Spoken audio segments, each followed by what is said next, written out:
Sabe, a gente podia cantar de novo essa última frase assim? Contigo quero estar. 3 vezes. Contigo quero estar. Contigo quero estar.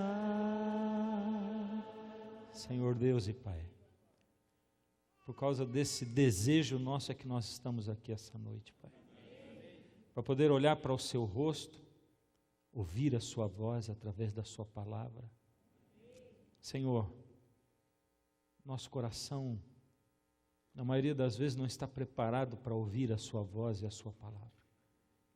Algumas vezes, Senhor, temos nos frustrado com ela, porque queríamos que o Senhor dissesse aquilo que nós queremos ouvir. Outras vezes temos desprezado a sua palavra, não seguindo o seu conselho. E outras tantas vezes temos nos alegrado com ela, porque ela é bálsamo para nós, e toda vez que abrimos os ouvidos e a recebemos, ela nos liberta, ela, Senhor, nos dá paz.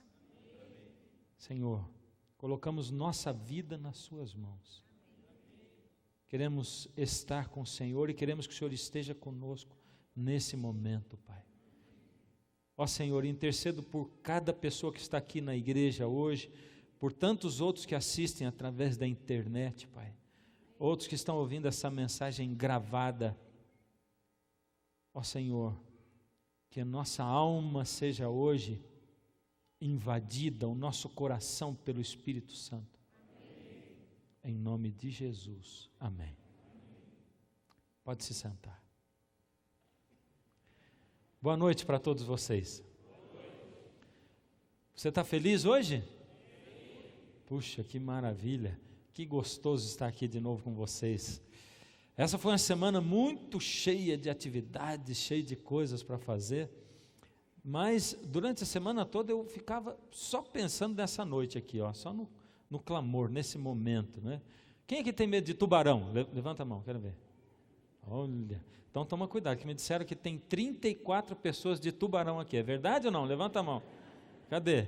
Levanta a mão, levanta. Fique em pé quem é de tubarão. Quem está do lado pode sair correndo, ó.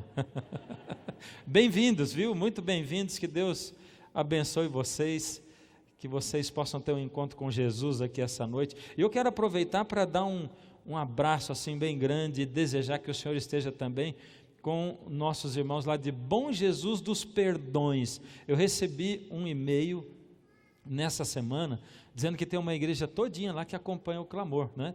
Eles vão na internet e tal, e tem várias pessoas acompanhando, pessoas que não são membros da igreja adventista, congregando lá com o pessoal. Bem-vindos, que Deus abençoe. Eu gostaria muito de poder estar aí com vocês, mas a gente está de outra maneira, estamos com vocês através do vídeo, né?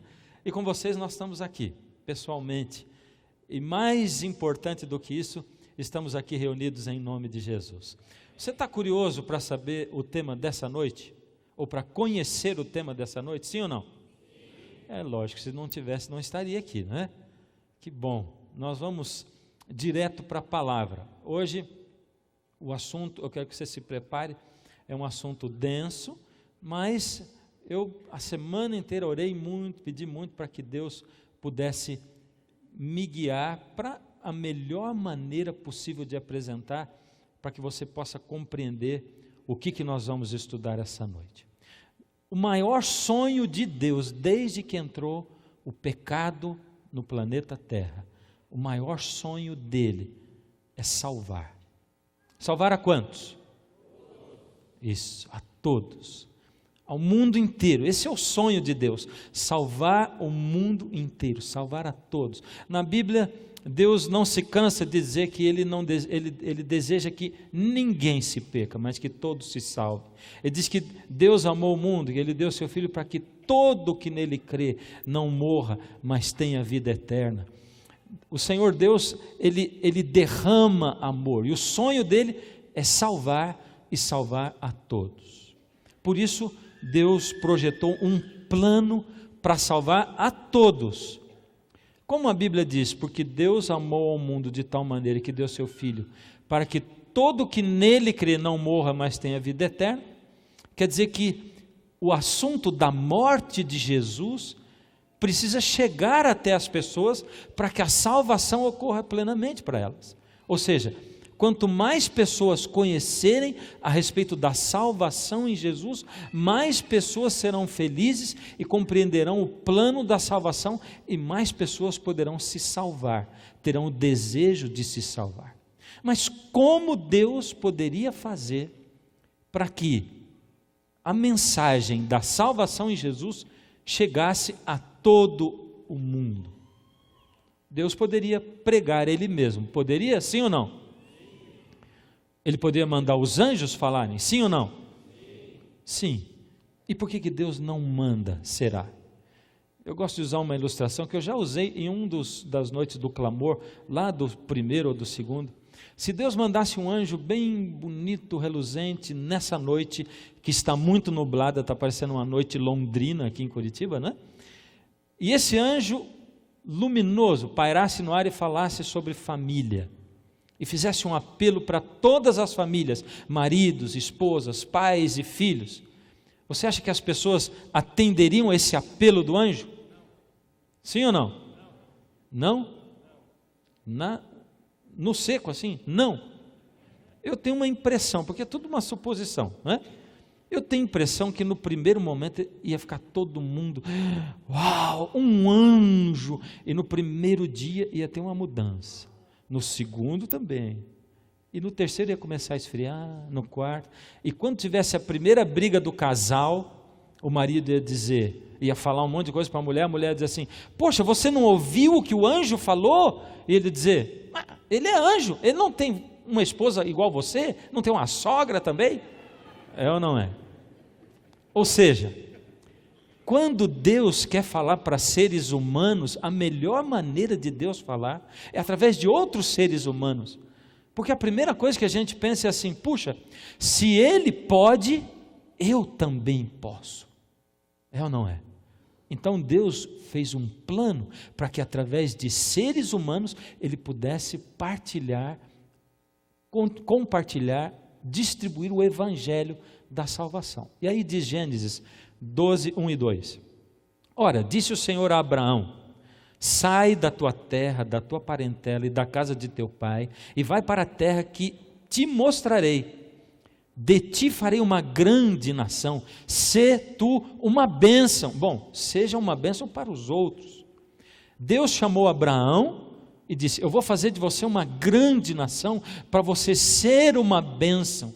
Eu escolhi você porque você é um homem fiel a mim, você me ama, você é um homem de oração, a gente é amigo, a gente se encontra, você ora, fala comigo, eu falo com você, e eu vou escolher você, Abraão, porque você também sacrifica os cordeirinhos, e o cordeirinho aponta para Jesus, que um dia vai morrer, Deus vai morrer pelo ser humano, então você vai ser uma bênção, e vai compartilhar essa mensagem pelo mundo inteiro, seja uma bênção. Israel foi o povo escolhido por Deus, escolhido para quê? Escolhido para viver o evangelho, escolhido para servir o mundo, escolhido para falar de Deus e da salvação em Jesus que viria para o mundo inteiro.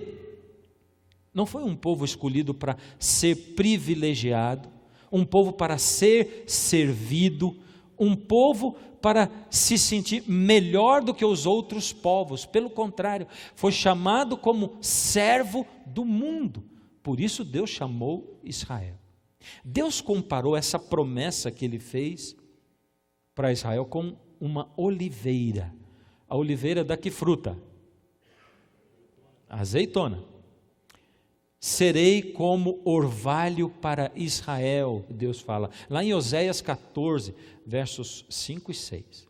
Seus brotos crescerão, seu esplendor será como o da oliveira, uma planta muito significativa para Israel.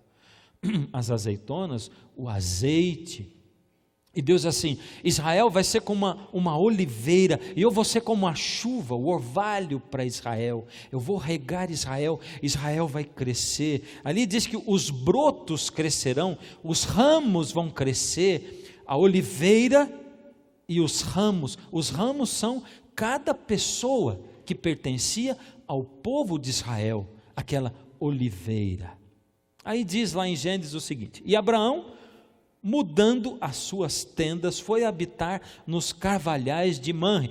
Abraão já atendeu o que Deus falou. Deus diz assim: sai da tua terra, da tua parentela, e vai para um lugar que eu vou mostrar para você. E Abraão saiu sem saber para onde ia, e ele parou no meio do caminho, ali nos carvalhais de Manre, que estão junto a Hebrom, e levantou ali um altar. Levantou um? Foi fraco. Altar para o Senhor. O altar significava o quê? Que naquele altar ele iria sacrificar um cordeiro, e que aquele cordeiro apontava para quem? Para Cristo, para Jesus, para Cristo Jesus. Então, aquilo dizia que Abraão era um evangelista do Antigo Testamento. Só tem um caminho. Jesus diz assim: eu sou o caminho, a verdade e a vida. Ninguém vem ao Pai senão por. Só existe um intercessor, é o que diz a Bíblia, entre Deus e o homem, Jesus Cristo, Deus. Só um intercessor, só alguém que pode fazer essa ponte entre Deus e o ser humano, e esse é Jesus, por um simples motivo, porque Ele é o único que é Deus e é também homem. Ele é Deus e é homem, e Ele, sendo Deus, se tornou homem para nos salvar. Então só tem um caminho e só um intercessor, esse é Jesus. Israel, como povo, rejeitou a missão que Deus tinha dado. Por quê? Eles se orgulharam. E olha, eu vou dizer para você, uma coisa fácil é a gente se orgulhar. Basta você estar indo bem numa coisa que um ou outro começa a elogiar. Aí o orgulho já... é ou não é? A gente diz assim: as glórias são minhas e as críticas dos outros. É ou não é? Tudo que é glória eu aceito, e o que é crítica eu rejeito. Mas Deus diz para a gente considerar o contrário. Ele diz assim: as glórias você joga fora, fica só com as críticas, pensa nelas, pondera, porque o homem sábio, ele aceita a repreensão. Tem crítica que é feita com mau gosto, mas como eu não sei qual é feita com mau gosto, qual é feita com maldade, então eu vou ouvir todas e vou pensar: bom, esse aí fez do jeito errado, falou do jeito errado, falou um monte de coisa que não devia, mas será que tem alguma coisa que faz sentido? Eu vou pensar. Na hora eu fiquei nervoso, mas eu vou parar e vou pensar. Israel orgulhoso, nós somos o povo escolhido. E eles começaram a se apegar agora mais às tradições do que à palavra de Deus. O que é mais importante, as tradições ou a palavra de Deus? A palavra de Deus. E nós temos frisado bem, a igreja verdadeira, ela é firmada em cima da palavra de Deus. A igreja pura, firmada em cima da palavra de Deus. Israel se apegou a tradições.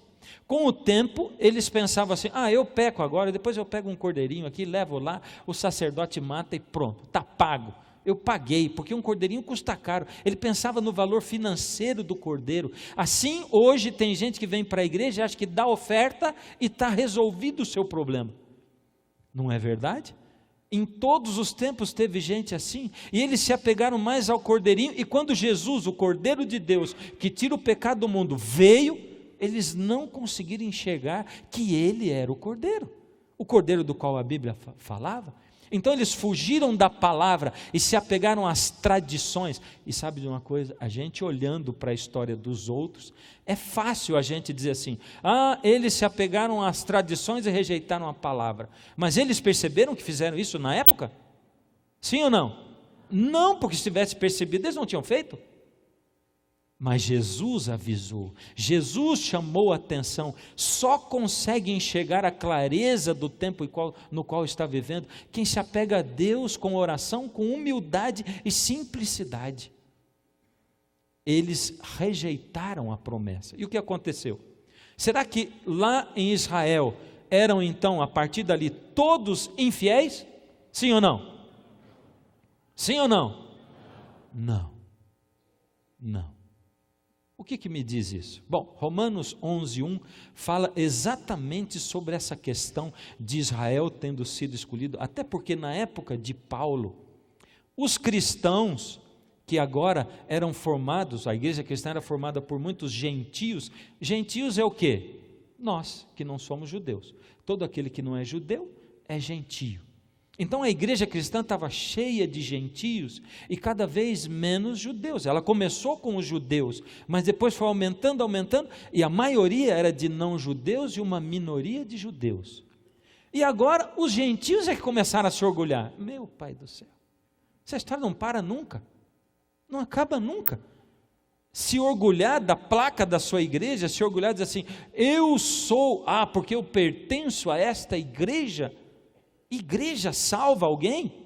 Placa de igreja salva alguém? Pergunto, pois, Paulo diz, acaso Deus rejeitou o seu povo? De maneira nenhuma. Eu mesmo sou israelita, descendente de Abraão, da tribo de Benjamim. Deus não rejeitou o seu povo, o qual de antemão conheceu. Ou vocês não sabem como Elias chamou a Deus contra Israel, conforme diz a Escritura? Aí ele começa a contar a história de Elias. Elias tinha fugido de Jezabel, e Elias tinha empunhado o estandarte de Deus, era um homem de fé. Elias estava chamando o povo de Israel para voltar para Deus, porque o povo estava longe de Deus.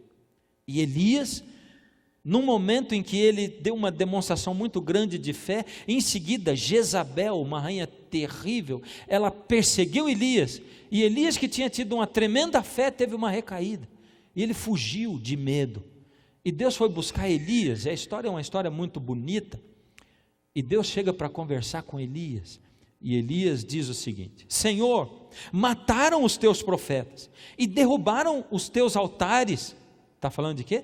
Altares. Está vendo, Senhor?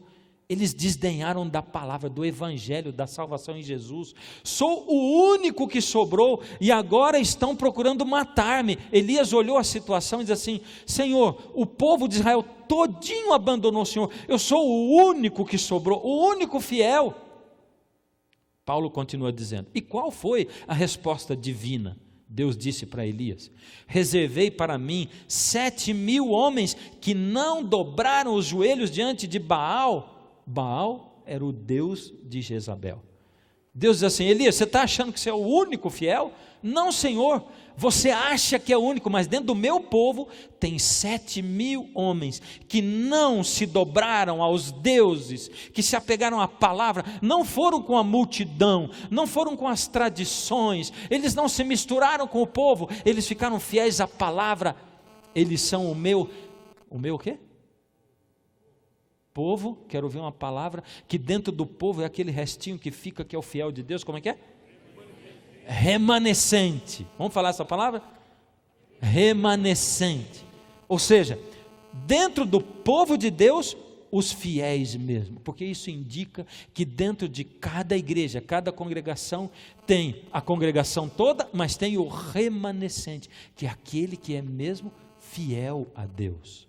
E ele diz assim: assim hoje também há um remanescente escolhido pela graça. Quem disse foi Paulo.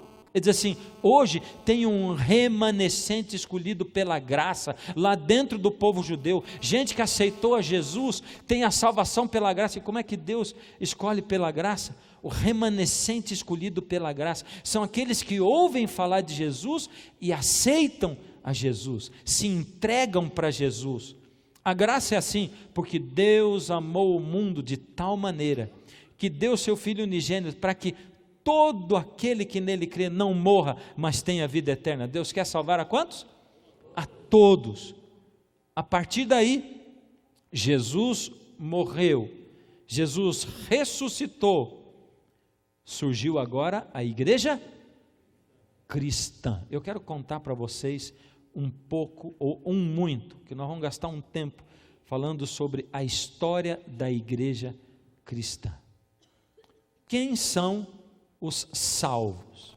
Quem são eles? Quem são? Remanescente de Deus. Ou, dentro do cristianismo e da igreja cristã, quem são os salvos hoje? O remanescente de Deus. Os fiéis. Isso indica para mim que dentro dessa congregação aqui, tem um monte de gente que vai se perder, mas também tem um grupo que vai se salvar. Quem é? Não sei. Eu não sei. Você pode até buscar, pelos seus frutos os conhecereis, sei que lá, mas tudo que Deus diz na Bíblia não é para a gente olhar a vida do outro, é para olhar a minha.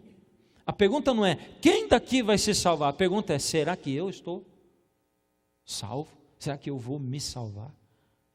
A pergunta é para mim, é para eu olhar no espelho, é Deus falando diretamente nos meus olhos. Pertencer à igreja, ao cristianismo, salva? Pertencer a uma igreja, placa, igreja adventista sétimo dia, salva? Não, não, porque dentro de cada igreja tem o remanescente fiel de Deus. Vamos voltar no assunto de Paulo, olha o que ele diz, lá no texto dele, ele continua Romanos 11, e ele diz assim, eu vou dar as nomenclaturas, os judeus fiéis, ele diz que são os ramos da oliveira cultivada, são os ramos originais, sabe, da oliveira, são os judeus o quê?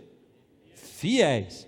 Agora, os judeus incrédulos, aqueles que não aceitavam a Jesus, ele chama de ramos quebrados da oliveira. Então, os fiéis, os que aceitam, os infiéis, eles são ramos originais, mas eles foram quebrados. E os gentios, e nós?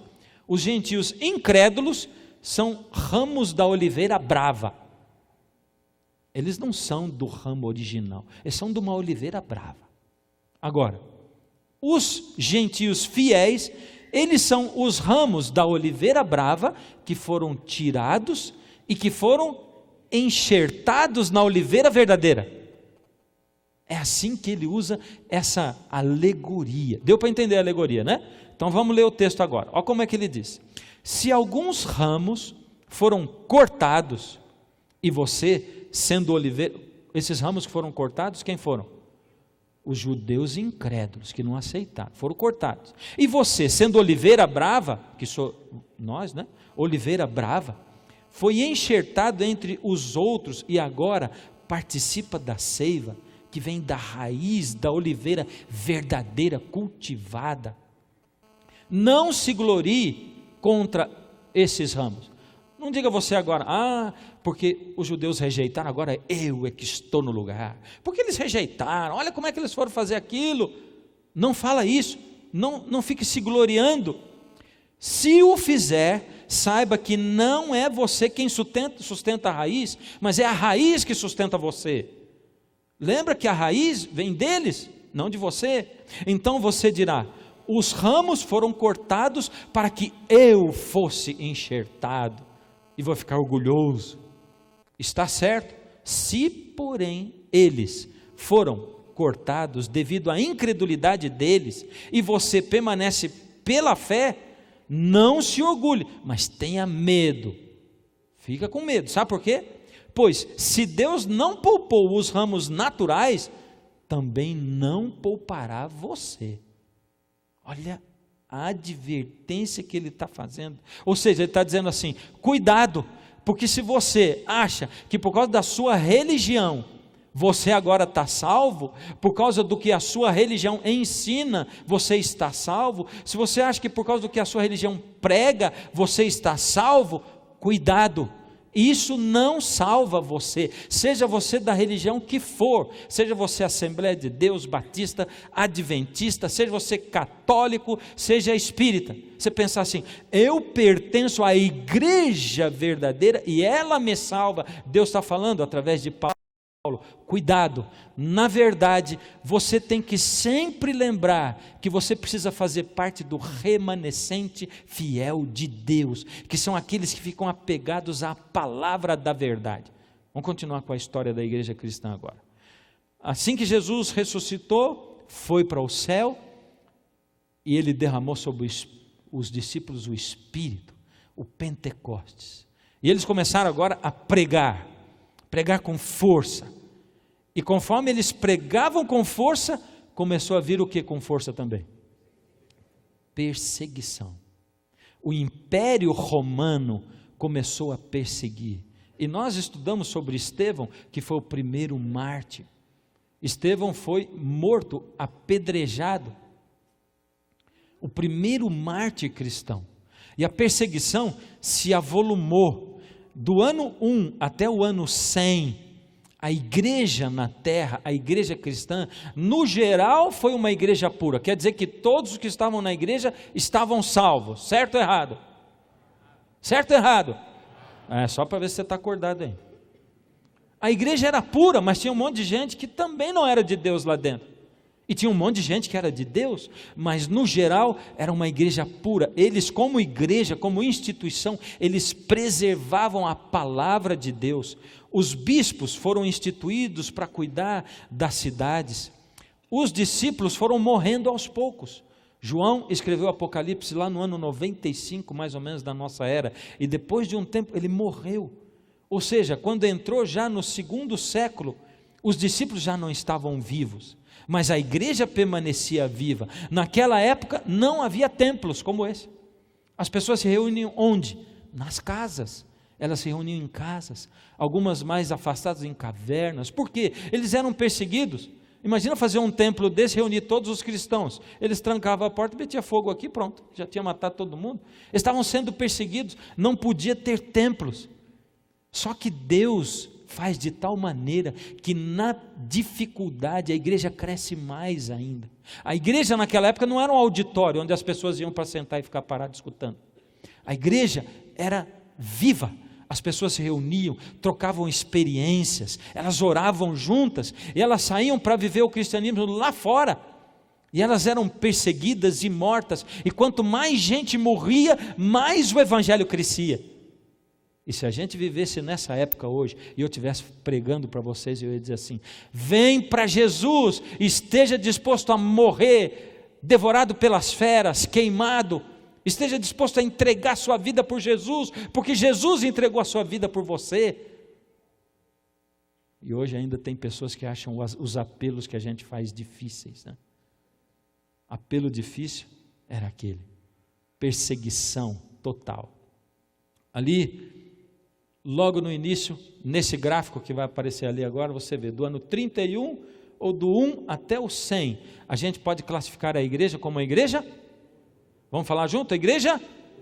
Pura. Hoje eu preciso de vocês bem ligadinhos comigo aqui, porque nós temos muitas coisas para conversar. Do ano 100 até o 313, a igreja é ferozmente perseguida, principalmente depois que morrem os discípulos. Ali já entre o 100 e o 313 acontece a terceira perseguição imperial, é o império contra os cristãos. Essa época, o povo de Deus era pobre e rico, pobre de dinheiro, mas rico de fé. Era um povo pobre de dinheiro, mas rico de fé. Eles não estavam nem interessados na condição financeira, nem na carreira. Eles estavam interessados em Jesus e entregar a vida para Jesus. Houve muitos mártires, muita gente que morreu naquela época. Policarpo, por exemplo, que era bispo de Esmirna, ele foi um desses tantos. Olha o que ele diz, enquanto ele estava sendo queimado, ele diz: eu te agradeço porque tu graciosamente, Senhor Deus, me consideraste digno deste dia e dessa hora, por poder receber uma porção do número dos teus mártires no cálice do teu Cristo. Senhor, eu louvo o teu nome porque eu estou podendo morrer queimado hoje, porque eu estou participando do sofrimento de Cristo. Policarpo era bispo de Esmirna, um homem fiel a Deus, uma igreja perseguida, um povo que não estava pensando no sofrimento. Por isso, essa segunda fase da igreja é uma fase de uma igreja perseguida, onde o povo era pobre e rico. Do ano 313 em diante, até o 538, a igreja começa a sofrer mudanças. A igreja cristã, a igreja de Cristo, começa a sofrer mudanças. Mudanças difíceis, mudanças terríveis, radicais. O imperador Constantino, que apareceu em 311 da nossa era, ele foi um sujeito muito interessante. Olha que coisa interessante foi a vida de Constantino. Primeiro, ele olhou e viu que Roma já estava, o Império Romano, em decadência financeira, espiritual, moral. O paganismo estava morrendo, coisa interessante, não é? O povo de Deus sendo perseguido, morto, e o cristianismo crescendo. O paganismo morrendo, o ateísmo morrendo. Aí ele olhou para aquela situação toda, pensou, puxa, o cristianismo está crescendo, o paganismo morrendo. Nós, romanos, sempre fomos pagãos. Eu estou vendo que o cristianismo é a religião do futuro. Quem sabe a gente podia fazer um bem bolado aí, eu e a igreja cristã. Se você não pode com eles, Constantino talvez seja quem inventou esse ditado. Se você não pode com eles, junte-se a eles. Mas sempre no junte-se a eles tem uma intenção por trás. O que aconteceu? Olha o que diz a Wikipédia a respeito do Constantino. Enquanto ligado a Maximiano era o sogro do Constantino. Constantino estava ainda ligado a ele. Apresentou-se como protegido de Hércules. Por quê? Porque ele queria agradar o sogro, que também era protegido de Hércules. Ao romper com seu sogro e eliminá-lo, porque ele foi lá e matou o sogro, né? Agora acabou, você já me serviu quanto eu queria. Colocou-se sobre a proteção do Deus Sol invicto, que é o que estava no coração do Constantino. Agora que eu não devo mais nada para o meu sogro, deixa eu fazer o que eu quero, o que eu penso, servir o Deus que eu quero, o Deus Sol invicto. Aí a Wikipédia continua dizendo, mas ele entrou mesmo para a história como o primeiro imperador a declarar-se cristão em 28 de outubro de 312. Constantino se declarou cristão. Olha, olhando para a história dele, está meio difícil da gente saber se ele se converteu ou não, não é? Porque tem pessoas que são bandidos e se convertem. Tudo bem que ele matou o sogro, tudo bem não, tudo mal, mas Deus, se ele entregou o coração a Jesus, ele perdoou, não é? Mas o que aconteceu dali por diante na vida do Constantino? Ele desejava e fez com que o cristianismo fosse a religião oficial do Império Romano agora. Declarou que o cristianismo era a religião oficial. Ele começou a corromper os bispos e os líderes e começou a inserir doutrinas e costumes pagãos dentro da igreja cristã. Por quê? Pensa bem, a gente que sempre foi perseguido, nós que sempre morremos, nós sempre fomos devorados por feras, queimados em fogueiras, de repente, o imperador que sempre foi contra nós, diz assim, me converti, entreguei minha vida para Jesus, agora eu sou cristão. E tem mais, a igreja cristã, a religião vai ser a religião oficial do Estado. O Estado e a igreja vão estar unidos agora. E todo mundo vai ser cristão. E o povo da igreja olhou aquilo e disse, uau, parece que é uma coisa boa. O imperador está do nosso lado agora. E eles começaram a sonhar com aquilo. Então agora ele começou a ludibriar bispos e líderes da igreja, introduziu o paganismo dentro da igreja. O sonho de Constantino era ter a igreja como um instrumento nas mãos do Estado. Ele queria usar a igreja e usar o cristianismo. E foi Constantino quem construiu os primeiros grandes templos para adoração, porque agora já não tinha perseguição dos cristãos, então ele começou a fazer os grandes templos para o povo ir adorar. Nessa época, por volta dessa época, ali, 330, Constantino declarou, 335, o cristianismo, a religião oficial. Em 354, Agostinho, Santo Agostinho, escreveu o livro Cidade de Deus. Agora dá uma olhada que coisa interessantíssima. Aquele povo estava esperando a volta de Jesus para aquela época, mas Jesus não voltou naquela época, tanto que nós estamos aqui ainda.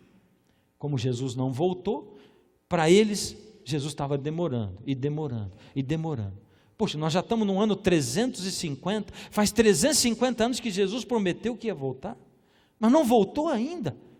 Jesus demorou demais, por quê? Não, vamos dar uma olhada melhor nessas profecias, para a gente entender. Vocês lembram que eles esperavam a volta do Senhor Jesus, porque Jesus disse que ia voltar? A pedra, vamos olhar a estátua de Nabucodonosor. Bom, a estátua de Nabucodonosor, que nós estudamos na semana passada, ela não terminava ali, tinha uma pedra que vinha e batia no pé da estátua. Daniel diz assim, lá em Daniel 2, de repente, sem que nenhuma mão lançasse, aquela pedra veio e bateu nos pés da estátua e esmiuçou a estátua. E isso significa que Deus vai colocar o seu reino. Ou seja, a cabeça era, que reino mesmo era a cabeça? Babilônia, peito e braços. Medo-Pérsia. O quadril e os ventres de bronze? Grécia. Pernas de ferro? Roma, e depois de Roma, os pés, parte de ferro e parte de barro, a Europa, e aí vem a pedra. Você vê que ali eles estavam ainda na parte das pernas da estátua, mas eles pensaram, Agostinho pensou, essa pedra eu sempre pensei que fosse Jesus voltando, mas Jesus não volta, deve ter um outro significado. Deixa eu olhar para o cenário político. O imperador se declarou cristão, e agora o mundo inteiro pode ser cristão. Então deixa eu entender isso aqui. A pedra, na verdade, é a igreja, não é Jesus que está voltando, é a igreja cristã, não é Jesus. Que mais? A igreja então é o reino eterno, porque essa pedra vem, destrói todos os outros reinos, e ela se torna um reino. A igreja aqui na terra, a igreja cristã é o reino eterno de Deus. Ele estava certo ou estava errado? Certo ou errado? Ele estava errado. Por quê? Porque na verdade a pedra é o Senhor Jesus voltando. A pedra é o reino que Deus vai colocar. Agora pensa bem, ele pensou, a missão da igreja é destruir os reinos terrestres, é transformar o mundo em uma sociedade cristã, já que nós temos o imperador do nosso lado, e estabelecer a igreja como o reino de Deus na terra. Essa é a missão da igreja a partir de agora. Nem que a gente tenha que usar a força para isso. Então Agostinho escreveu no seu livro, no livro Cidade de Deus, ele escreve: a igreja agora mesmo é o reino de Cristo e o reino dos céus. Consequentemente, agora mesmo os seus santos reinam com ele. Ou seja, a pedra já veio, é a igreja, nós somos o reino de Deus, o reino de Cristo aqui na terra, e já estamos reinando com Cristo. Aí ele pensava assim, a igreja vai levar 1000 anos para conseguir submeter todas as nações ao cristianismo. Nós vamos impor o cristianismo a todo mundo, e durante 1000 anos, vai levar 1000 anos, porque a Bíblia fala de 1000 anos, depois de 1000 anos o que vai acontecer? No final Jesus vem, é isso que vai acontecer. E ele pensou isso, e escreveu isso no livro Cidade de Deus, e esse pensamento começou a se alastrar, de que a igreja era o reino de Deus. Olha o que Jesus diz em Mateus 26:5, mete no seu lugar a tua espada, ele falou para Pedro, porque todos que lançarem mão da espada, a espada morrerão. Eu não quero que você use espada. Olha o que Jesus disse para Pilatos: o meu reino não é deste mundo. Se fosse, os meus servos lutariam. Jesus passou 33 anos, ou 3 anos e meio, tentando explicar para os discípulos que o reino dele não era Israel tomando conta de Roma. Ele passou 3 anos e meio tentando explicar para aqueles discípulos que o reino dele era um reino eterno, é o reino do céu. Ele dizia: não acumula tesouro aqui na terra, acumula tesouro no céu, ali a traça e a ferrugem não corroem. E eu quero parar um pouco aqui para dizer um negócio. Quando é que todos nós vamos conseguir entender que Deus, Ele não tem o seu reino aqui na terra? O reino de Deus é um reino eterno. Quando é que nós vamos entender que quando Deus tiver que escolher entre salvar você de um acidente ou salvar você para a vida eterna, Deus olha e diz assim: vai morrer agora. Puxa, ele está preparado. Vou deixar morrer e vai ganhar a vida eterna. Porque a vida eterna é tudo comparado com isso aqui. Essa vida é nada comparado com a vida eterna. Ou vai morrer agora. Ah, mas coitadinho, a família vai ficar triste. Mas se ele viver mais, puxa, estou vendo o futuro. Ele vai se perder depois. Agora ele está preparado, mas depois vai se perder. Mas a família vai ficar triste, deixa viver. É ou não é? Mas a gente quer que Deus faça o que eu quero. Eu não consigo confiar em Deus, no reino de Deus, no poder de Deus e no amor de Deus para comigo. Eu quero que Deus faça a minha vontade, do meu jeito, do jeito que eu penso. Essa união da igreja com o Estado foi desastrosa. Essa mão que a igreja deu para o Estado, esse abraço que eles deram, juntou a religião com a política, e a igreja era o Estado era a igreja, funcionava mais ou menos assim. A igreja lidava com a parte religiosa, mas quando alguém era achado em pecado, ou era considerado herege, a igreja dava para o Estado, e o Estado dava um jeito, fazia o que a igreja queria. Você entendeu? Aí o que acontece? Se o Estado erra, a igreja erra, e se a igreja erra, o Estado erra. Os dois vão de mão dada. Então, a partir daquele momento, Constantino, junto com os bispos da igreja, que começaram a ser corrompidos por Constantino, porque o poder corrompe, eles começaram a introduzir na igreja cristã coisas que antes não estavam na igreja, como por exemplo, oração pelos mortos, foi introduzido aproximadamente 300 da nossa era. Fazer o sinal da cruz também não era costume, passou a ser costume do ano 300 da nossa era em diante. Queimar velas, ano 320, o que mais? O uso de imagens para representar pessoas, ou para representar Deus, ou a Jesus, também a partir do ano 375, roupas diferentes para o clero, das roupas do membro comum da igreja, uma divisão entre clero e leigo, clero e leicado, a doutrina do purgatório, palavra que nem existe na Bíblia, também foi introduzida no ano 593. Essa mistura de Constantino com a igreja, da igreja com o Estado. E agora eu quero parar um pouco aqui de novo. Eu quero dizer para você assim, essa semana eu busquei muito a Deus, porque no meu coração eu sabia o que estaria pela frente. Foi uma semana de bastante luta espiritual. Eu quero dizer uma coisa para você. Nós temos caminhado aqui desde o semestre passado, com alguns desde 3 noites atrás, né? Eu tenho trazido para você a pura palavra de Deus. E eu tenho dito para você, não acredita em pastores, em padres, nem em mim, porque eu sou pastor e prego também. Você tem que acreditar no quê? Na Bíblia. Olha para a Bíblia é a regra de fé. Compara a Bíblia com a história para você entender profecia, Daniel, Apocalipse. Mas eu sei que na hora que a gente começa a apresentar a verdade, choca muitas pessoas. E eu quero que você pense todo o tempo, se você continua apegado às suas tradições, o que sempre as pessoas ensinaram para você, ou se você vai crer no que a palavra de Deus diz.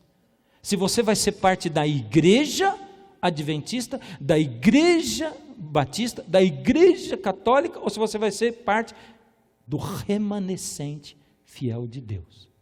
Você tem que estar com isso em mente o tempo todo. Presta atenção. Quem era o povo de Deus nessa época? Quem era? Eu quero ouvir. Eu estou ouvindo, parece uma onda assim. Quem é? Foi ganhando força a ideia. O remanescente de Deus. A igreja estava sendo mudada, estavam entrando coisas que não estão na Bíblia, a tradição estava começando a tomar conta da palavra de Deus, as pessoas estavam impondo o cristianismo à força, e Jesus diz assim, não é pela força nem pela violência, mas é pelo meu espírito. As pessoas têm que aceitar a Deus, as pessoas têm que sentir o chamado de Jesus, e elas têm que resolver. Lá no Apocalipse 3, Jesus diz assim: eis que estou à porta e bato. Jesus está do lado de fora da porta do seu coração, querendo entrar. Ele não arromba a porta, ele não obriga você a se salvar. Esse negócio da igreja se unir com o Estado e obrigar as pessoas a serem cristãos não adiantava. Em termos de salvação não adianta nada. A igreja foi se corrompendo, mas no meio daquela multidão tinha muita gente que era parte do remanescente fiel de Deus, gente fiel a Deus. Olha só, em Babilônia havia um Deus que era o Deus Sol, que se chamava Tamuz. Esse era o Deus Sol de Babilônia. Ezequiel 8,14 diz assim: e levou-me, Ezequiel estava tendo uma visão, Ezequiel diz assim: e ele levou-me à entrada da porta da casa do Senhor, do templo, que está da banda do norte, e eis que estavam ali mulheres assentadas chorando por Tamuz. Olha só, Ezequiel estava fora de Jerusalém, e Deus deu para ele estava em Babilônia, no exílio babilônio, no cativeiro, e Deus deu uma visão onde ele viu que as mulheres de Jerusalém, elas iam para dentro do templo, e ficavam chorando pelo Deus Tamuz. Por que elas iam para dentro do templo orar para Tamuz? Elas podiam fazer na casa dela, isso era uma abominação terrível. Eu vou dizer para você, elas estavam na casa de Deus, conectadas com o Deus Tamuz para o lado de fora, o Deus Sol. Era isso que elas estavam fazendo. E tinha mais abominação, olha só. Disse-me: vês isto, filho do homem? Verás abominações piores, maiores do que esta. E a visão continua: levou-me para o átrio de dentro da casa do Senhor, e eis que estavam à entrada do templo do Senhor, entre o pórtico e o altar, cerca de 25 homens, de costas para o templo do Senhor, e com o rosto voltado para o oriente, adoravam o sol, virados para o oriente. Esses homens iam no templo. O templo foi construído de tal maneira que quando o adorador ficava de frente para o altar de Deus, ele ficava de costas para o sol, porque Deus sabia que esse povo ia querer adorar o sol, pois eles iam para o templo, viravam as costas para o altar e viravam de frente para o sol para adorar o sol, e as mulheres chorando pelo Deus Tamuz, o Deus Sol. A gente faz muito parecido hoje. A gente vem para a casa de Deus e muitos permanecem conectados através do celular lá do lado de fora. Por que vem então para a casa de Deus? Eu não estou olhando ninguém fazendo isso, mas pode ser que você esteja, porque a gente não consegue desconectar. Jesus diz assim: sabe qual é o meu alvo para você? O meu alvo é assim: permaneça em mim como a videira e os ramos estão ligados. Fica ligado em mim o tempo todo. Você sabe qual é o alvo do diabo? Fique conectado. Essa operadora tem uma banda muito larga, um negócio tremendo, você vai conseguir estar conectado aonde você estiver. E a gente está conectado com o mundo. Muitos estão conectados com a pornografia, com a pedofilia. Muitos estão conectados com um monte de porcaria, que é tudo a mesma coisa. Vai descer.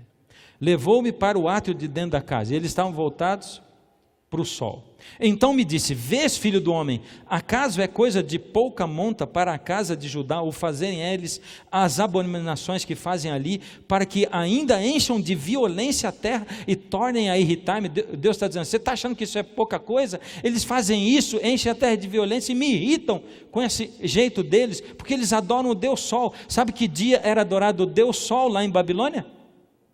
No primeiro dia da semana era adorado o primeiro o sol, que em inglês se chama o quê? Sunday, que quer dizer o quê? Dia do sol. É isso, Sunday. Esse dia era adorado lá em Babilônia, o Deus Tamuz era comemorado. Quem era o povo de Deus nessa época? Quem era?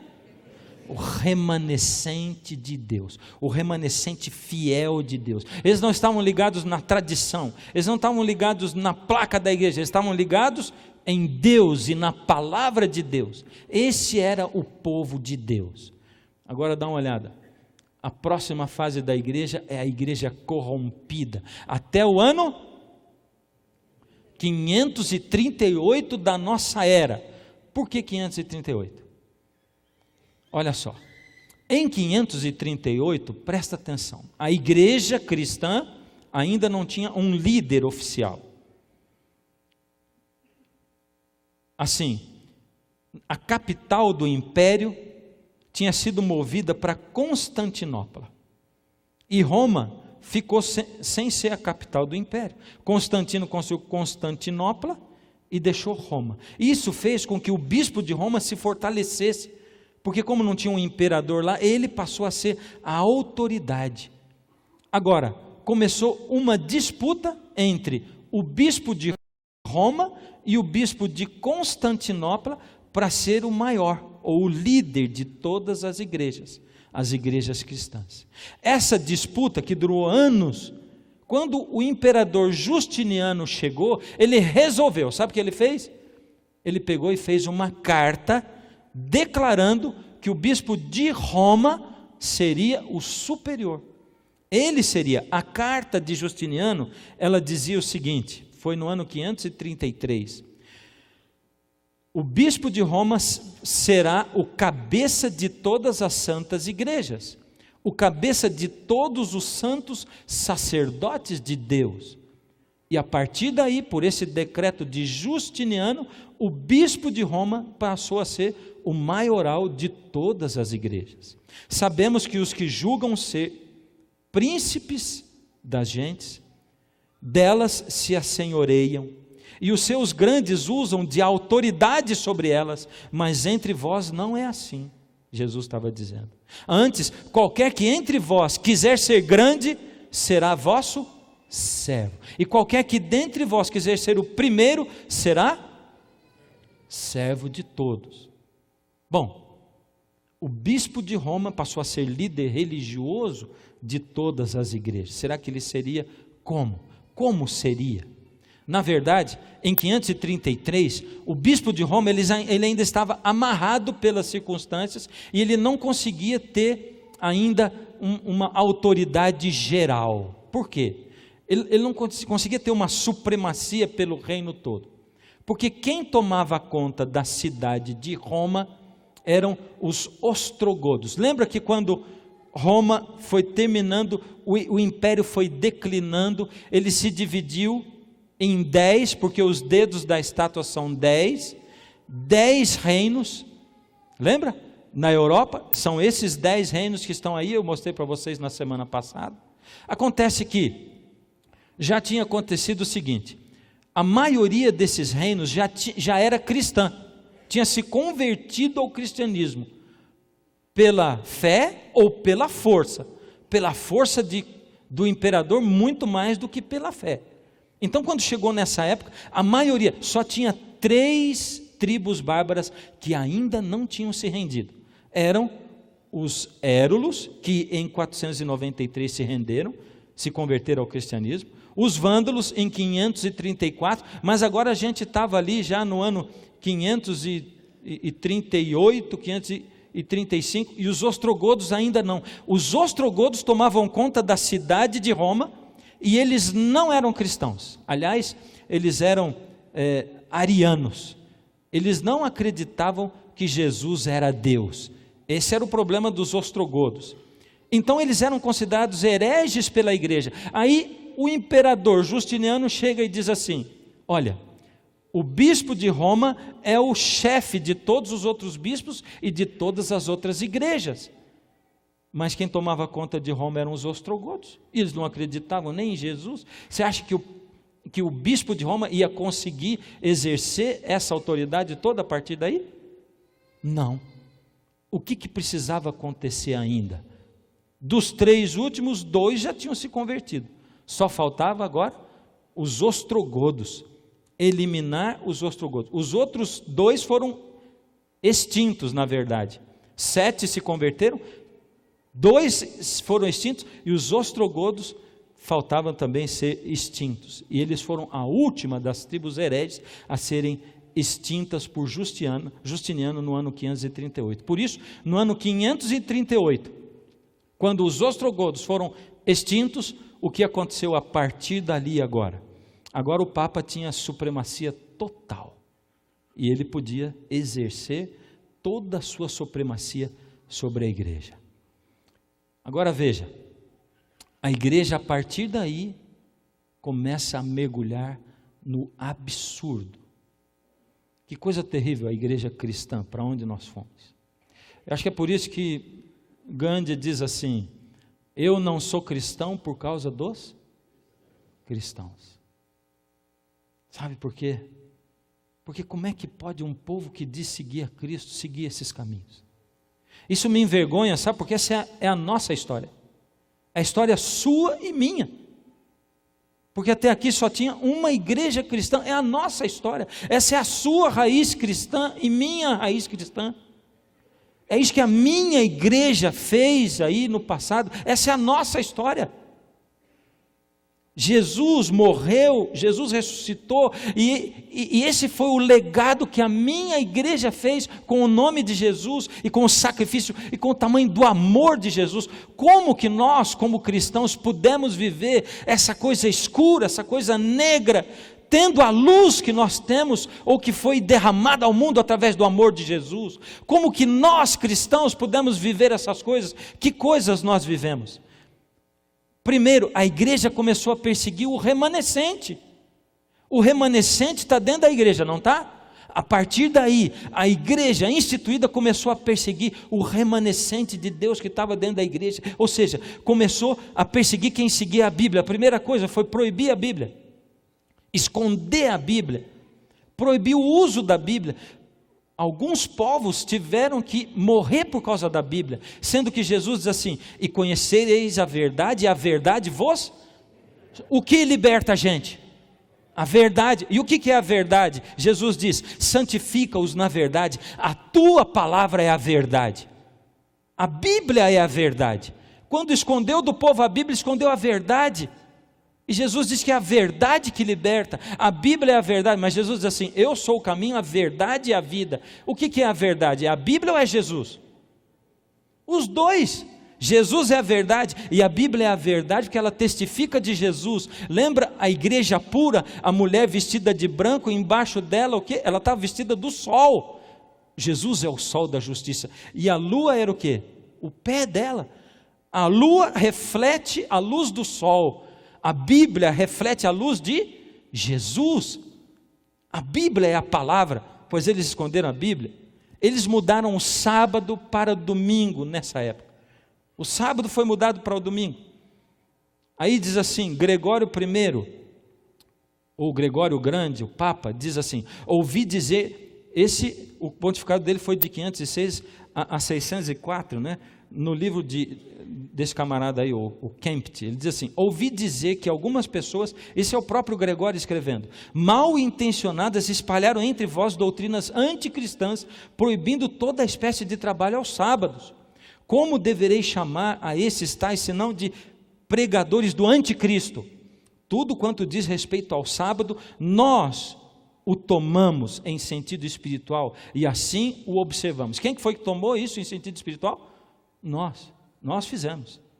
Não foi a Bíblia que diz, fui eu que fiz, nós fizemos. Aí entrou a doutrina do purgatório e do inferno também, porque o inferno como um lugar de tormento é uma doutrina que não é bíblica também.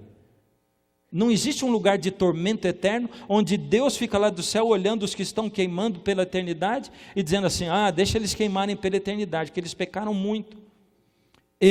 A todo aquele que ouve as palavras da profecia deste livro, testifico, Apocalipse. Se alguém fizer algum acréscimo às palavras da Bíblia, se Deus lhes acrescentará os flagelos escritos nesse livro, e se alguém tirar alguma coisa das palavras do livro da profecia, Deus tirará a sua parte da árvore da vida, a cidade santa, e das coisas que se acham escritas nesse livro.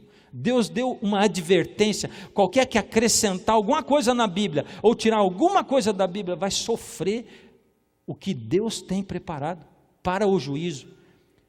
A partir dali, os líderes religiosos, os papas, os padres, começaram a se tornar os vigários de Cristo, principalmente a pessoa do Papa, o vigário de Cristo. O que é vigário? Vigário, do latim vicarius, significa o que faz às vezes do outro, ou o que substitui outra pessoa. Então, o vigário de Cristo é o quê? É o substituto de Cristo, é o que está no lugar de Cristo. Como é que um ser humano pode estar no lugar de Cristo? Não há um outro intercessor entre Deus e o homem, a não ser Jesus Cristo, homem. Tendo cuidado para que ninguém vos faça presa sua. Olha o que diz a palavra de Deus, Paulo. Por meio de filosofias e vãs sutilezas, segundo a tradição dos homens, segundo os rudimentos do mundo e não segundo Cristo, porque nele habita corporalmente toda a plenitude da divindade. Em quem habita toda a plenitude da divindade? Em Cristo. Quem é que é Deus e é homem? Quem é o nosso intercessor? É Cristo. Paulo está dizendo isso aí, nele habita corporalmente, e estáis perfeitos nele, que é a cabeça de todo principado e potestade. Jesus é a cabeça da igreja, ele é o líder da igreja. O perdão dos pecados. Como é que um ser humano pode perdoar pecados de um outro ser humano? Fala para mim. Isso foi introduzido na igreja nessa época, na igreja cristã. Seres humanos, líderes religiosos, que agora dizem assim, eu te perdoo, eu te absolvo dos seus pecados. Olha só o que diz a palavra de Deus sobre isso. Jesus, ele foi curar o paralítico de Cafarnaum, e ali ele diz assim, vendo-lhes a fé, disse ao paralítico, filho, os teus pecados estão perdoados. Mas os que estavam assentados ali pensavam no seu coração, por que ele fala desse jeito? Isso é blasfêmia. Quem pode perdoar pecados senão um que é Deus? E Jesus, percebendo logo por seu espírito que eles pensavam assim, disse para eles, ora, para que saibais que o Filho do Homem tem sobre a terra autoridade para perdoar pecados, disse, eu te mando, levanta, toma a tua cama e vai para a tua casa. Quem só tem autoridade para perdoar pecado? Deus. E depois de Deus? Jesus, porque Ele é o Filho de Deus. E finalmente, começaram a perseguir os remanescentes, perseguir os santos, aqueles que estavam fiados na palavra, os que seguiam a palavra de Deus. A Inquisição mostra o que a nossa história, a história do cristianismo, o que nós como cristãos temos de raiz no nosso passado, o que o legado de Cristo se tornou, o que o amor de Cristo se transformou. Ao invés de pregar o evangelho do amor, porque Deus amou o mundo tanto, que Ele deu o seu Filho, ao invés disso, os santos, os fiéis eram perseguidos. O termo Inquisição refere-se a várias instituições dedicadas à supressão da heresia no meio da igreja católica. A igreja católica só tinha essa igreja naquela época, só tinha a igreja católica. É a nossa raiz como cristãos. Isso está na Wikipédia. Alguns instrumentos de tortura da Inquisição dão arrepio na gente. Quando você começa a procurar, você começa a achar coisas tão absurdas. E todos eles foram instrumentos de tortura usados para erradicar o que se chamava de heresia no meio da igreja cristã. Essa foi chamada a Idade das Trevas. Eu quero pedir desculpa para vocês pelo tamanho da aula de história que eu estou tendo que dar hoje. Mas você precisa saber disso aqui para a gente poder entender a palavra de Deus. Essa é a nossa história. E eu vou dizer para você, nós estamos prestes a entrar numa revelação tremenda, numa revelação maior. Vai se abrir uma porta de revelação muito grande, porque a nossa pergunta ainda é, quem era o povo de Deus nessa época? Quem era? Vamos lá, igreja. O remanescente de Deus, fiel de Deus, aqueles que estavam fiéis à palavra de Deus, aqueles que não olhavam para as tradições. Mas a igreja começa a declinar, o poderio do papado começa a declinar. E por que ele declina? Porque lá no século XII, os homens vão redescobrindo Platão, Sócrates, o pensamento grego vem entrando. No século XIV vem a era do Renascimento, e a partir daí, a luz, o conhecimento começa a crescer. O conhecimento secular. No humanismo, a solução para os problemas do homem tem que ser uma solução racional. Eu sou a resposta, não é Deus que é a resposta. Gutenberg, ele inventa a imprensa. E agora, a partir daí, no século XV, já tinha mais ou menos umas 500 imprensas espalhadas pelo mundo. Surge aí Martinho Lutero. E eu vou dizer um negócio para você. Martinho Lutero, quando em 31 de outubro de 1517 ele colocou as 95 teses dele, ele não queria romper o relacionamento dele com a igreja. Ele não queria se separar da igreja. Ele não queria ter um rompimento ali. O que ele queria era simplesmente reformar. Ele queria que as coisas voltassem a ser como eram antes, quando o Senhor, nos primeiros 100 anos, primeiros 313 anos, esse era o desejo dele, de maneira alguma, só que ele foi expulso da igreja. Ele não saiu para fazer uma outra igreja, ele foi expulso, e entrou junto no século XVIII, a era do iluminismo, aí veio Voltaire, Rousseau, todos esses homens ateus, Kant, eles começaram a duvidar do poder da religião ou do papado, e agora não adiantava mais a igreja dizer assim, eu excomungo você, se você não seguir o que eu falo, porque e daí, excomunga, eu não estou nem aí com você. A partir daí não tinha mais como fazer isso. 2 eventos foram marcantes, e aqui eu queria que você prestasse atenção. A Revolução Norte-Americana, porque agora eles tinham um código de lei, eles tinham uma constituição, e aí era um governo representativo, diferente de tudo que já tinha tido. E a Revolução Francesa, que olhando do ponto de vista religioso, ela foi uma revolução, uma rebelião secular contra o catolicismo daquela época. Como ela terminou? Presta atenção. Em 1798, o general Berthier, general de Napoleão Bonaparte, prendeu o Papa Pio VI, levou o Papa preso. Ele mandou o Papa abrir mão do império dele, mas o Papa não quis e ele levou preso. Essa era uma coisa inédita. Aliás, 1 ou 2 vezes o Papa tinha sido preso atrás, mas o poderio dele político continuava. Dessa vez a autoridade dele política acabou. Os próximos 200 anos foram sem autoridade política nenhuma do papado. Ou seja, de 538 nós terminamos aonde? Em 1798, que foi quando o Papa foi preso. Agora presta atenção, essa é a pergunta na qual nós paramos semana passada. E eu tenho alguns poucos minutos para declarar para você quem é, para você descobrir quem que é. Então vamos lá, quem é? Nós já descobrimos que a besta, antes de tudo, é o quê? É um animal diferente. E ela simboliza o quê? Um poder, um reino. Então, ao invés de a gente dizer assim, besta, a gente fica, besta, a gente tem ideia de besta, é uma pessoa boba, né? Idiota, tonta. Mas a besta é um poder, é um reino, é uma autoridade.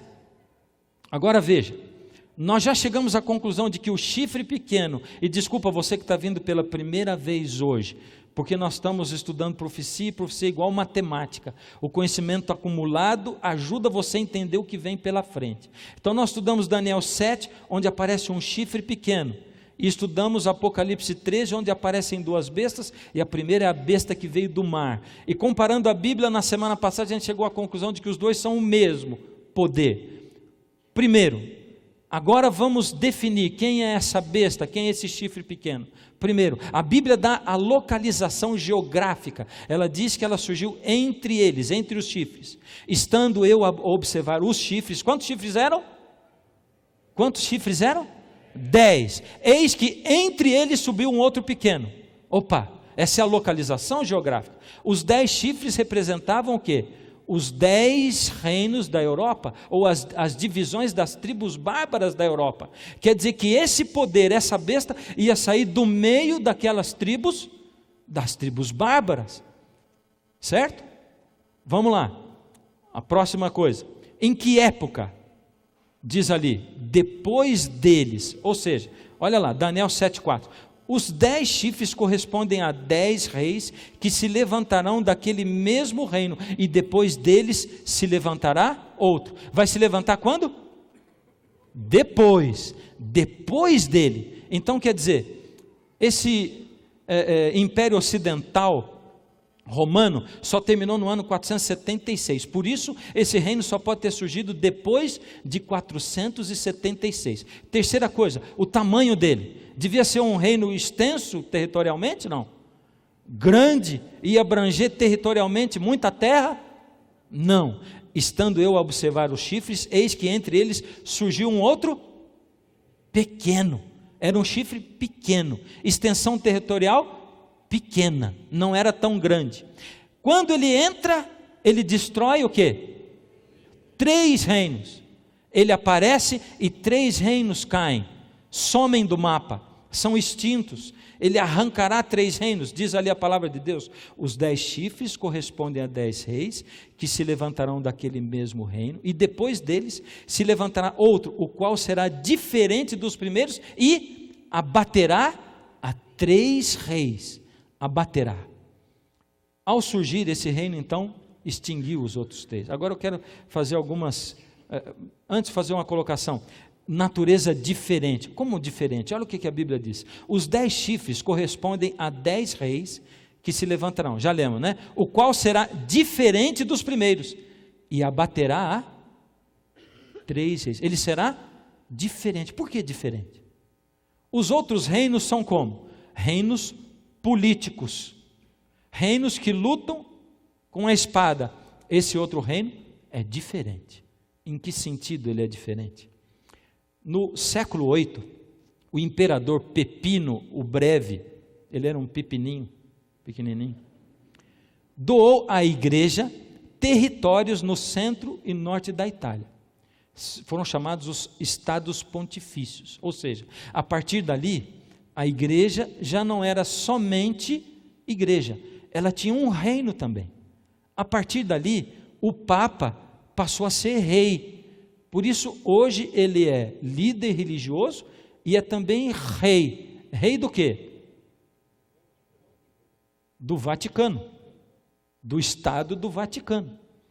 Ele é rei, é empossado como rei e também como o sacerdote. Agora eu vou perguntar para você, qual foi o reino que surgiu na Europa, entre as 10 tribos bárbaras, aparentemente pequeno, que destruiu 3 reinos quando ele surgiu, eliminou 3, faltava um último, o último foi, diferente dos outros, porque ele é um poder político e religioso também, diferente dos outros. A Bíblia diz, falava com arrogância, insolência. Olha esse texto. E eis que neste chifre havia olhos como de homem, e uma boca que falava com insolência. Qualquer um que pretende ser igual ao Filho de Deus, usa de arrogância, insolência. Você está entendendo como é que a história está caminhando? Vamos lá. Falava contra Deus, contra o Altíssimo, proferirá palavras contra o Altíssimo, 7,25, é o chifre pequeno, lá em Apocalipse 3 diz, foi-lhe dada uma boca que proferia arrogâncias e blasfêmias, e autoridade para agir 42 vezes, e abriu a boca em blasfêmias contra Deus. O que é blasfêmia? O que seria uma blasfêmia? Blasfemar é se dizer igual a Deus, ou ao Filho de Deus, reivindicar poder para perdoar pecados. Isso é blasfêmia. Como é que eu posso assumir para mim coisas que são particulares de Deus? Ele perseguiria também o remanescente. Olha o que diz Daniel 7,25. Proferirá palavras contra o Altíssimo, magoará os santos do Altíssimo.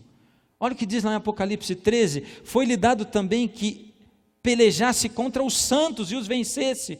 Deu-se-lhe ainda a autoridade sobre cada tribo, língua, povo e nação. Embora ele fosse um reino territorialmente pequeno, ele ia conseguir reger o mundo.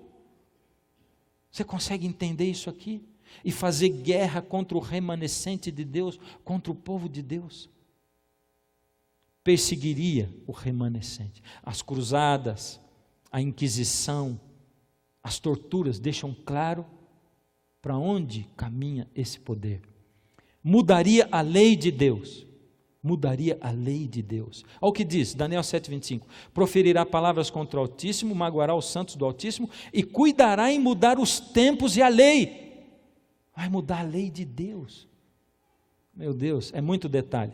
Aqui você tem uma comparação. Do lado de cá está a lei de Deus na Bíblia. E do lado de cá está a lei de Deus no catecismo. Você vai ver que, mandamento primeiro, não terás outros deuses diante de mim, na Bíblia. Qualquer Bíblia, mesmo a Bíblia católica. Mandamento primeiro no catecismo, amarás a Deus sobre todas as coisas. Segundo mandamento, não farás para ti imagens de escultura, na Bíblia. Não dá para ter isso no catecismo. Esse foi tirado. Não tomar o seu santo nome em vão. Esse foi colocado no lugar. Terceiro, não tomarás o nome do Senhor teu Deus em vão, na Bíblia, é o terceiro mandamento. No terceiro do catecismo foi colocado, guardar domingos e festas. O quarto, lembra-te do dia de sábado para o santificar, no catecismo, honrar pai e mãe. O quinto, na Bíblia, honra teu pai e tua mãe. O quinto, no catecismo, não matarás. O sexto na Bíblia, não matarás. O sexto no catecismo, não pecar contra a castidade. O sétimo na Bíblia, não adulterarás. O sétimo no catecismo, não furtarás. O oitavo na Bíblia, não furtarás. O oitavo no catecismo, não levantar falso testemunho. O nono na Bíblia, não dirás falso testemunho contra o teu próximo. O nono no catecismo, não desejar a mulher do próximo. O décimo na Bíblia, não cobiçarás a casa do teu próximo, não cobiçarás a mulher do teu próximo, e assim por diante. E o décimo no catecismo, não cobiçar as coisas alheias, que diz a mesma coisa, foi desdobrado o nono e o décimo. Queridos, eu quero dizer para você assim, eu pedi para Deus muito para poder falar com amor e com carinho isso. E quero dizer para você assim, eu não sou dono da verdade, quem é dono da verdade é a palavra de Deus. E se você conseguir encontrar na Bíblia uma outra coisa que não seja isso, eu quero ouvir você falar para mim. Você entende? Agora, eu antes de fazer essa série, eu tinha uma escolha assim. A minha escolha é assim. Deus, falo ou não falo? Mas Deus vai cobrar de mim se eu não falar. E quem sabe um dia, daqui a pouco quando Jesus voltar, porque eu creio que está muito próximo, e nessa série nós vamos continuar vendo o que vai acontecer daqui para frente. Você um dia, quando Jesus voltar, você pode chegar para mim e dizer assim, você fez aquela série e não falou tudo que era para você ter falado. Então, entre agradar qualquer um e falar o que eu tenho que falar, eu tenho que falar a verdade, o que eu vejo na Bíblia e na história, comparado. Eu tenho que apresentar a você a verdade. E a minha pergunta é assim, aonde você vai ficar? Ali diz que a perseguição duraria 1260 dias. Eles perseguiriam os santos, o remanescente, durante 1260 dias. Presta atenção agora, é o último argumento. Proferirá palavras contra o Altíssimo, magoará os santos do Altíssimo, cuidará em mudar os tempos e a lei, e os santos lhe serão entregues nas mãos por um tempo, 2 tempos e metade de um tempo. Apocalipse 12, 6. A mulher, porém, fugiu para o deserto. Quem é a mulher mesmo? A igreja. Que igreja? Igreja pura. Ela fugiu para o deserto, onde lhe havia Deus preparado lugar para que nela a sustente durante 1260 dias. Quem que é essa igreja pura? O remanescente de Deus, escondido no deserto, está sendo perseguido. Olha como é que os textos se batem, como eles se completam. Durante quanto tempo? 1260 dias. Foi-lhe dada uma boca que proferia arrogâncias e blasfêmias e a autoridade para agir 42 meses. Ó, nós temos 1 tempo, 2 tempos, metade de um tempo, 42 meses e 1260 dias. Vamos dar uma olhada nisso aqui. O mês judaico é de 30 dias. 30 dias, mês judaico. Outra informação para você. 42 meses no mês judaico, dá quanto?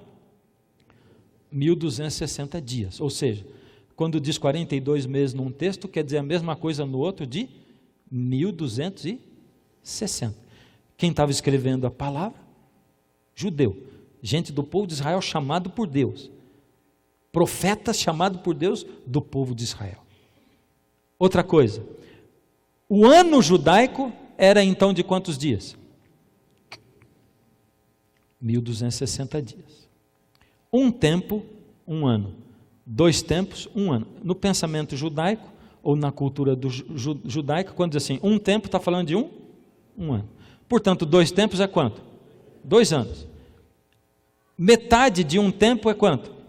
Meio ano. 3 anos e meio, quanto?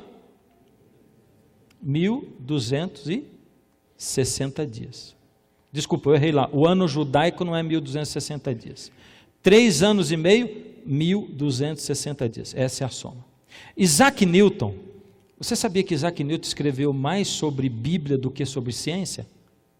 Sabia disso ou não? Só você procurar na internet, na enciclopédia, onde você quiser. Ele tem muito mais coisas escritas sobre Bíblia do que sobre ciência. Ele declara no livro dele, Apocalipse de São João, por Isaac Newton, ele diz assim, nas profecias de Daniel, um dia equivale a um ano. Da onde que o Isaac Newton tirou isso? Da Bíblia. Olha aqui, em textos como esse, separei 2 para vocês.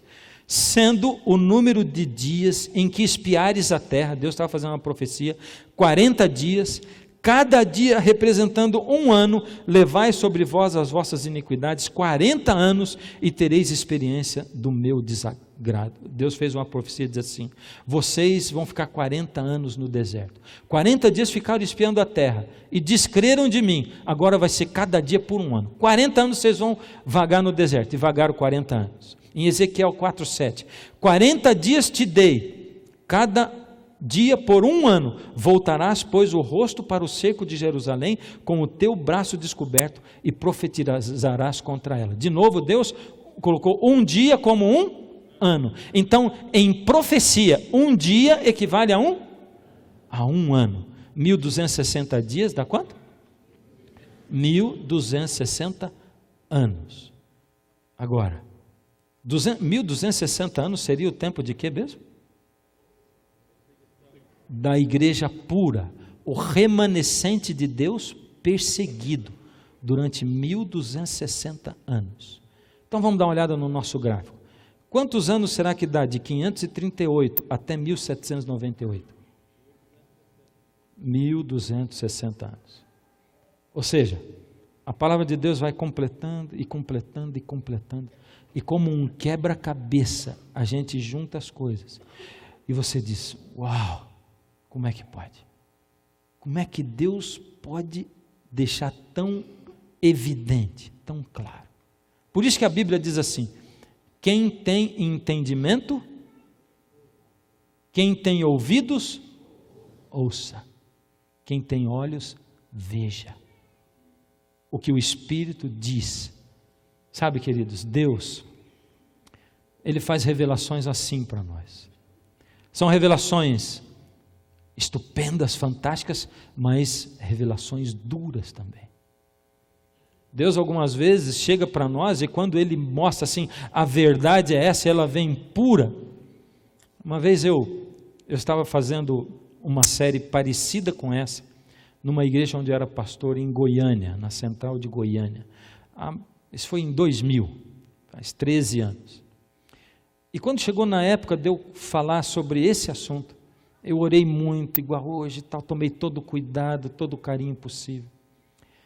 E aí eu disse a verdade. Quando foi embora para casa, de noite ainda uma pessoa da igreja, um membro da minha igreja ligou para mim e disse assim, pastor, o que é aquilo? Que foi, irmão? Como é que o senhor foi falar aquilo que o senhor falou hoje? Eu digo, mas, irmão, o que eu falei é a verdade. Mas como é que o senhor foi falar uma verdade daquela? Por quê? Não, é porque eu levei uma pessoa hoje, primeira vez na igreja, e ela ficou muito chateada. Ela ficou muito irritada, ela ficou muito decepcionada, pastor. Aquilo, sabe, no coração da gente, Você gostaria de falar de um jeito que todo mundo entendesse, que todo mundo aceitasse, que todo mundo achasse maravilhoso. E eu oro muito por isso, muito mesmo. Mas, sabe quando dizem assim, nem Jesus agradou todo mundo? Eu fico me lembrando de novo de Jesus com o jovem rico. Quando Marcos diz assim, Jesus, fitando os olhos nele, o amou e disse, uma coisa te falta, vai, vende tudo que tens, dá o dinheiro aos pobres. Jesus dizia a verdade, ele dizia com carinho, com amor, mas dizia a verdade, e o jovem rico foi embora. Jesus encontrou Nicodemos numa outra noite. Nicodemos era um mestre, um senhor, um doutor da lei. Nicodemos representava a igreja, o poderio judaico. Ele era um dos maiorais do povo judeu. Esse era Nicodemos. Ele tinha um nome a preservar. Ele era um sacerdote dos judeus. Ele não era da classe dos sacerdotes. Um sacerdote seria de um pastor dos judeus. E Nicodemos foi de noite para não ser visto por ninguém, porque ele desconfiava que Jesus talvez fosse o Messias, mas ele tinha vergonha de ser confundido, sabe? Talvez tem gente aqui que tem vergonha de vir, né? Porque alguém já disse para você, talvez, que isso aqui é uma seita, né? Cuidado, que ali é uma seita. Eles não seguem a Bíblia. Então, eu queria dizer, o que será que nós seguimos se não é a Bíblia? Está aí aberto, palavra de Deus. E Nicodemos foi para encontrar com Jesus, e Nicodemos ele fez de conta, quando ele viu Jesus, disse assim, bom mestre, o que eu devo fazer assim para ganhar a vida eterna, herdar o reino de Deus? E Jesus assim, por que você está me chamando de bom? Só tem um que é bom, é Deus. Não, porque eu vejo que o senhor é mestre em Israel pelas coisas que o senhor faz.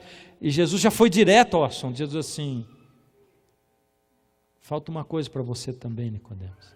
Você tem que nascer de novo. Você sabe o que é nascer de novo? Diz assim, o que está aí não presta, joga no lixo e põe outro no lugar. Nascer de novo.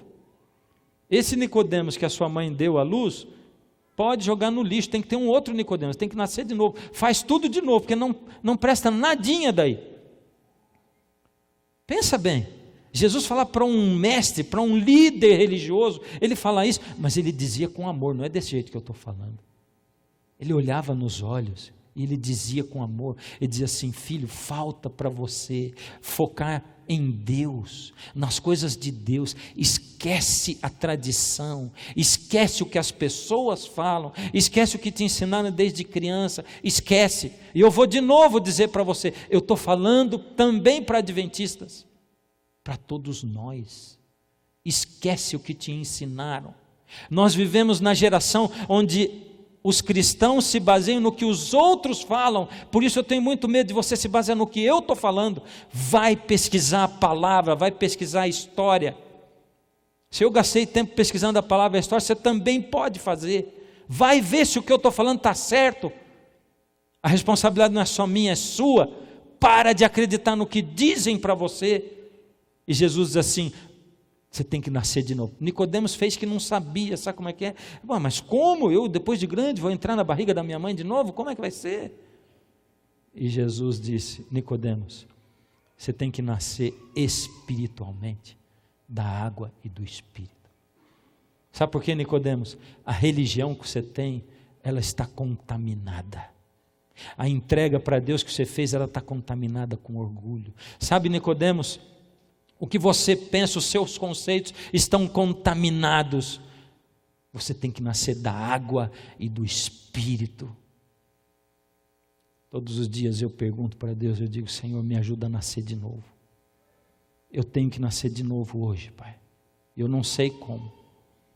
Eu não sei nem aonde eu estou errando. Algumas coisas eu sei, porque eu faço toda vez a mesma coisa. E eu não queria fazer, Senhor. Não tenho nem poder para isso, eu preciso do seu poder. Então me ajuda. Aí tem época que vai bem e tem época que fica mais difícil e pesado. Eu digo, Senhor, parece que o Senhor está me abandonando, me ajuda, Senhor. Algumas vezes eu digo, Senhor, não esquece, eu tenho saldo na conta, tem um monte de gente orando por mim também. Leve em consideração essa intercessão do povo. Senhor, eu tenho que nascer de novo hoje. A gente tem que nascer de novo todo dia. Por isso Paulo diz assim, a cada dia morro, e já não vivo eu mais, mas é Cristo que vive em mim. Jesus precisa viver no seu coração, na sua vida. E eu vou dizer para você, talvez você vai para casa hoje aqui sobrecarregado, pensando nas coisas. Puxa, será que é isso mesmo? Será que não é? Pede para Deus para iluminar a sua mente. Pede para Deus. Pede para Ele mostrar para você. Pede para o Espírito Santo. Ele foi quem inspirou esses homens a escreverem a palavra, para o Espírito Santo iluminar a sua mente. E vai para casa e diz: Senhor, fala comigo e me ajuda a esclarecer toda essa coisa. Hoje, queridos, o Espírito de Deus mais uma vez chega até você, aonde você está. Ele não quer saber se você é pecador ou não é, se você tem problemas ou não tem. Ele não quer saber se você está sujo pelo pecado. Ele não quer saber nada disso. Ele quer saber só o que vai ser daqui para frente. Porque Nicodemos já era velho, era líder religioso, passou a vida inteira acreditando errado. Jesus diz assim: se você nascer de novo daqui para frente, está resolvido. Está resolvido. Jesus olha para você e diz assim: filho, nascer de novo daqui para frente. Eu tenho um apelo para fazer para você hoje, um convite. E como esse sermão de hoje foi quase que uma palestra, um negócio racional, eu vou fazer um apelo racional também. Paulo diz que nós temos também um culto racional para oferecer para Deus. Esse vai ser um apelo racional para você, para a sua mente. Eu tenho apelado e convidado você para fazer uma classe de estudo da Bíblia. E nós criamos essa classe de estudo do Apocalipse, o Apocalipse revelado. Ela tem vários horários. E eu sei que eu falo aqui um monte de coisa, explica um monte de coisa e surge um monte de dúvidas. E você fica aí com as suas dúvidas, né? Não resolve dúvida, né? Então, hoje o meu apelo é assim: você que está acompanhando a série, ou veio pela primeira vez, você que está aqui na igreja, eu sei quantas pessoas na internet gostariam de estar aqui em Curitiba para participar desse curso. Eu quero convidar você que não está inscrito no curso do Apocalipse, para dizer assim: Senhor, eu quero aprender mais, eu não vou ficar do jeito que eu estou, eu quero continuar estudando, eu não quero me contentar com o que ele está dizendo, eu quero que o Senhor diga para mim, então eu vou estudar mais. Eu quero convidar você para vir aqui, eu quero orar com você, colocar a sua vida na mão de Jesus. E aí você tem duas opções: ou você fica do jeito que você está mesmo, ou você aceita e vem para cá. Diz: não, vamos estudar a Bíblia junto, vamos continuar conhecendo Jesus. Jesus diz assim: a palavra é a verdade, você só vai conseguir ser liberto assim. Eu quero ver quem vai ser a primeira pessoa que vem aqui. Amém. Tem mais alguém ainda? Eu sei que tem muita gente aí, então quem sabe tem alguém aí do seu lado, dá uma forcinha, diz: vamos lá, vem junto. E eu quero ver você saindo e vindo para cá. Cadê? O Espírito é quem vai tocar o seu coração. Se você estiver lá em cima, vem também, sai daí, não tem problema. Eu vou dar 3 minutos para você chegar daí aqui, e vai dar tempo tranquilo. 3 minutos passam rápido, mas dá todo o tempo do mundo. Nós estamos preparados para receber 90 pessoas nessas classes. Então tem que ter uns 90 aqui, porque eu não vou ficar com um lugar sobrando ali na classe. Falei para você que ia ser um apelo racional. Não quero fazer apelo emocional. Não quero emocionar você para você vir. Eu quero só que você pense e diga assim: poxa, eu não posso ficar do mesmo jeito que eu estou. Há pouco tempo atrás, uma pessoa que já faz parte da igreja há muito tempo disse para mim: sabe, aconteceu uma desgraça na minha vida, um problemão, eu não estou sabendo lidar com isso. Por causa desse problemão, sabe o que eu estou descobrindo? Estou descobrindo que eu tenho um monte de dúvidas que eu sempre tive, mas nunca resolvi. E eu estou agora começando a descrer de Deus. Aí na mesma hora eu pensei, disse assim: sabe de uma coisa? Então eu acabei de enxergar que o desastre que aconteceu na sua vida é porque talvez Deus olhou para você e disse assim: puxa, eu preciso de ter essa pessoa perto de mim, eu preciso que ela resolva as dúvidas dela, que a fé dela cresça, mas ela não resolve nunca. Então o que eu vou fazer? Eu vou deixar acontecer um desastre na vida dela. E o desastre aconteceu. E agora você está querendo resolver os seus problemas. Você pode até pensar assim: pastor está querendo o quê? Me ameaçar com um desastre? Não é não, mas é também, viu? Sabe por que a gente acha que a gente é eterno aqui, né? A gente acha que a gente é eterno. Você vive a vida achando que não vai acontecer nada. As coisas ruins só acontecem com os outros. É verdade ou não é? Aí a gente deixa sempre para amanhã. Não, amanhã. Sabe, amanhã pode ser muito tarde. Muito tarde. Amanhã pode ser muito tarde. Eu ainda estou esperando, que ainda aqui só tem 28 até agora. Falta um tanto ainda. Chega aqui bem pertinho de mim, vocês aqui. Pessoal, pode chegar por esse corredor, pode chegar pelo outro também, não tem problema, tá? E quando você chegar aqui, o pessoal vai dar um cupomzinho para você colocar o nome e o telefone, para a gente ligar para você e ver qual é o melhor horário para você da classe, tá? É para isso esse convite, esse apelo hoje. E eu vou dar agora a última oportunidade, porque eu disse que eram 3 minutos, já foi mais de 3. Então, se você estiver vindo, chega, eu vou orar já, mas é a última oportunidade, tá? Chega para cá, vem para cá. Eu estou muito feliz que vocês vieram aqui para frente. Que bom. Sabe, quando a gente faz a propaganda e chama as pessoas para estudar a Bíblia, a gente sabe que muitos vêm, muitos. Mas a gente sabe que alguns se dedicam mais, né? Alguns vão mais além, vão mais longe. Mas tudo tem a sua hora e o seu tempo. Tudo tem a sua hora e o seu tempo. Se Deus tocar e você responder, maravilhoso. Se você não responder agora por algum motivo, porque existem motivos também.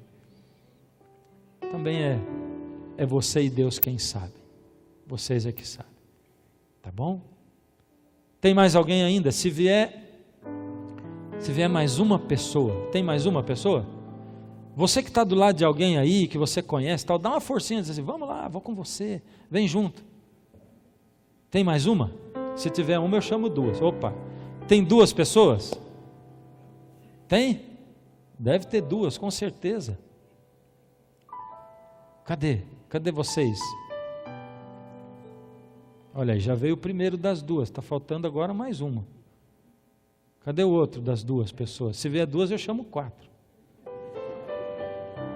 Aí é infinito para frente, né?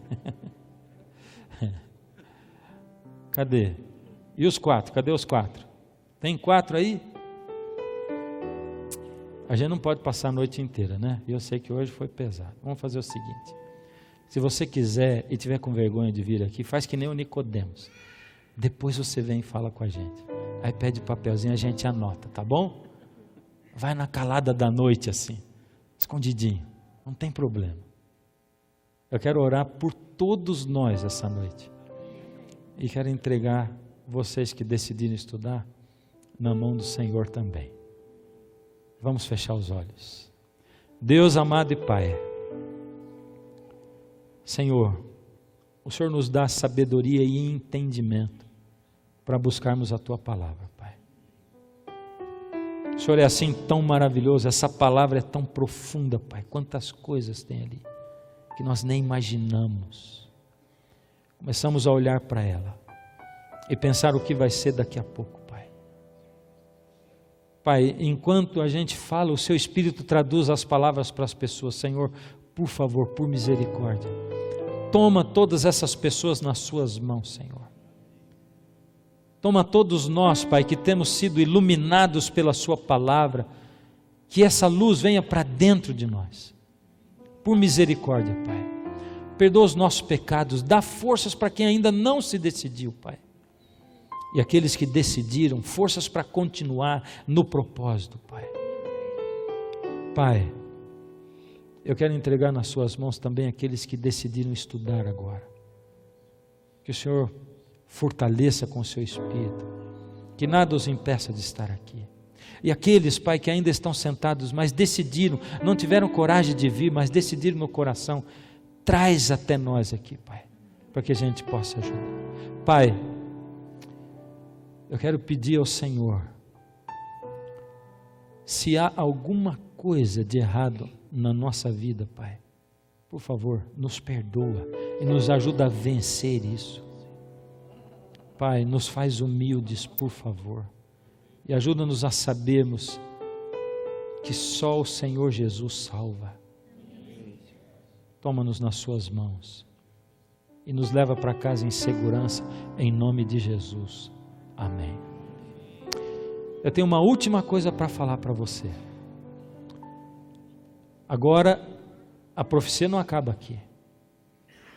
Se realmente essa besta é quem é, o que vai acontecer de agora em diante? Porque hoje nós temos um Papa maravilhoso, uma pessoa muito boa, uma pessoa que tem pregado e falado de coisas maravilhosas. O que vai acontecer daqui para frente, dentro da profecia? O que foi até agora é uma coisa, e o que será daqui para frente? O que vai acontecer? E quem que é aquela outra besta, aquele outro poder que vai se unir com esse primeiro poder? O que vai acontecer? Como vai ser o desfecho? Porque daqui em diante nós estamos olhando para o futuro. Busca o passado e o futuro. Então na semana que vem nós vamos começar a desvendar o futuro.